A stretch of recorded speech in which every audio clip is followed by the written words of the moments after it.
আসসালামু আলাইকুম। মুই রেহানা বরিশাল থেকে কইতেছি।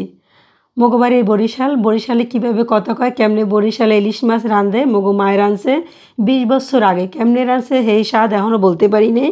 মগো নদীর মাছ কেমনে রাঁধে এই দেখেন দেখাইতেছি।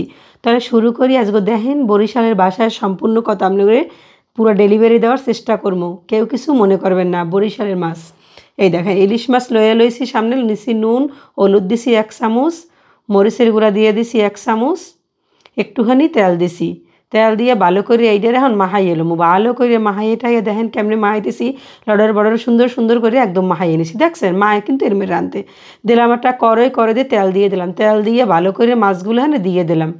একটা একটা করে দেবেন, আস্তে ধীরে দেবেন, রয়ে সয়ে দেবেন যেন গায়ে না ছিটটে ওঠে।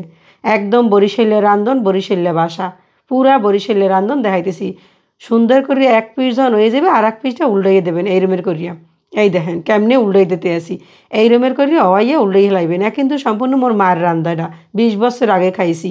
কেমনে খাইছি দেখাইতেছি। দেখেন এখন মাছগুলো পুরো উড়াইয়ে লইয়ে গেলাম। এই তেলেই দিয়ে দিলাম পেঁয়াজ 1 মুঠ পেঁয়াজ দিয়ে দিলাম। পেঁয়াজটা একটু বেশি করিয়েই দিলাম, বুঝছেন, কারণ এই মাছটায় মায় পেঁয়াজ বেশি দিতে। খাইয়ে দেখেন একবার, জীবন ভর মনে করবেন যে কি খাইছি। বরিশাল গো মাইয়ে গো রান্দা জীবনে বলতে পারবেন না। এখানে দিলাম আদা রসুন বাটা দিই না, ভুলেই গেছে। এখানে আদা বাটা দিয়ে দিছি 1 চামচ। রসুন কিন্তু মোরা ইলিশ মাছে দেই না বরিশালে। এখানে দিয়ে দিলাম পেঁয়াজ বাটা, হ্যাঁ দিয়ে দিলাম বড় 1 চামচের মতো দিয়ে দিলাম এখানে পেঁয়াজ বাটা।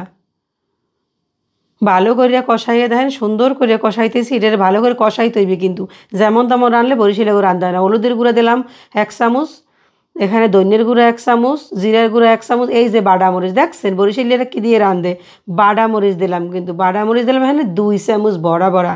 এই মাছটা রান্ধতো মায় বাটা মরিচ দিয়ে, এই জন্য বাটা মরিচ দিয়ে দেখাইলাম। লবণ দিয়ে দিলাম এখানে 1 চামচের মতন। এখন দিয়ে ভালো করে এটারে কষাইতে হইবে। এই দেখেন মনু খালি তো কারণ ডাইলে লবণ দেশ, লবণ ডাইলে খালি ডাইল খেই না, মাছও খাই। এই দেখেন একটু করে পানি দিয়ে এবার ভালো করে কষাইতে ভালো করে কষাইতে হবে। দেখেন কী রে কয় বরিশালের রান্দা দেখেন। এই সবাই তো জানেন বরিশালে কিন্তু বিয়ে ভাঙ্গে না। কেন ভাঙ্গে না তার রহস্য কিন্তু এইটা, বরিশালে মাইয়েরা অনেক রাঁধতে পারে, এইটা হচ্ছে মেইন কারণ।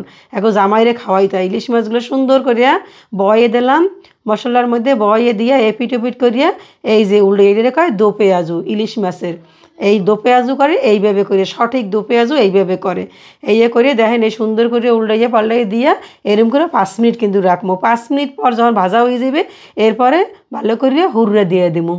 হুররে তো বুঝতে পারছেন জোল যেটা কয়। জোলটা যখন একটু মাহা হয়ে যাবে এইবারে টমেটো দিয়ে দিমু। উপরে একটা টমেটো দিয়ে দিমু কাটিয়া। যদি বুঝতে না পারেন কমেন্টসে বুঝাই জিগাইয়েন কয়ে দিমু। হানে এই দেখেন কাঁচামরিচ দিলাম, হয়ে গেল মাছ রান্না। যদি ভালো থাকে লাইক কমেন্ট শেয়ার করেন, পাশে থাকেন। আল্লাহ হাফেজ, আসসালামু আলাইকুম।